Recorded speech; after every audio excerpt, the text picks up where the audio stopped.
ঝড়ের এক রাতে শহরের এক কোনায় ছোট্ট চায়ের দোকানে বসেছিল এক ভ্যানচালক। তার গায়ে পাতলা গামছা, ভিজে শরীর ঠান্ডায় কাঁপছে। ঠিক তখনই দোকানে ঢুকলেন এক ভদ্রলোক। দামি কোট, পায়ে চকচকে জুতো, হয়তো কোনো অফিসার বা বড় চাকরিজীবী। চা অর্ডার দেওয়ার পর তার চোখে পড়ল ভ্যানচালকটা। দেখে মনে হচ্ছে দিনভর খেটে ক্লান্ত, আর পকেটেও এক টাকাও নেই। ভদ্রলোক দোকানদারকে বললেন, উনাকে এক কাপ চা দাও, আমি দাম দিচ্ছি।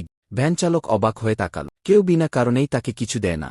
সে চুপচাপ চা নিল। এক চুমুক দিতেই তার চোখে একটু প্রশান্তির ছায়া। ভদ্রলোক চুপচাপ বিল মিটিয়ে বেরিয়ে গেলেন। কিছুক্ষণ পর ভ্যানচালকটাও নিজের ভ্যান নিয়ে বেরিয়ে পড়ল।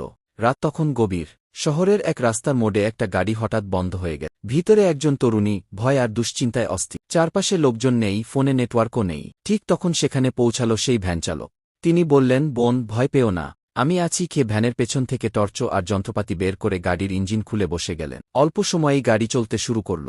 মেয়েটি বিস্ময়ে তাকিয়ে বলল, ভাইয়া, আমি কিভাবে আপনার ঋণ শোধ করব? ভ্যানচালক শুধু হেসে বলল, আজ রাতে কেউ আমাকে এক কাপ চা খাইয়েছিল। আমি শুধু সেই ভালোবাসাটাই ফিরিয়ে দিলাম। তোমার যখন সুযোগ হবে তখন তুমিও কারো পাশে দাঁড়াবে। সেই তরুণী বাড়ি গিয়ে রাতের ঘটনার কথা মাকে বলল। মা হেসে বললেন, তোমার বাবা আজ বিকেলে এক ভ্যানচালককে এক কাপ চা খাইয়েছিল, বিনা কারণেই। মেয়েটি চমকে উঠে বলল, হ্যাঁ, গায়ে ছিল পাতলা গামছা, চোখে ছিল ক্লান্তি। মা তখন বললেন, তবে দেখো, ভালোবাসা ঠিক ঘুরে ঘুরে ফিরে আসে। এক কাপ চা হয়তো বদলে দিতে পারে অনেক কিছু। এই গল্প আমাদের শেখায়, যেকোনো ছোট্ট ভালো কাজ, একটা হাসি, এক কাপ চা কিংবা একটু সহানুভূতি, চক্রের মতো ঘুরে ফিরে একদিন ঠিক তোমার কাছেই ফিরে আসে।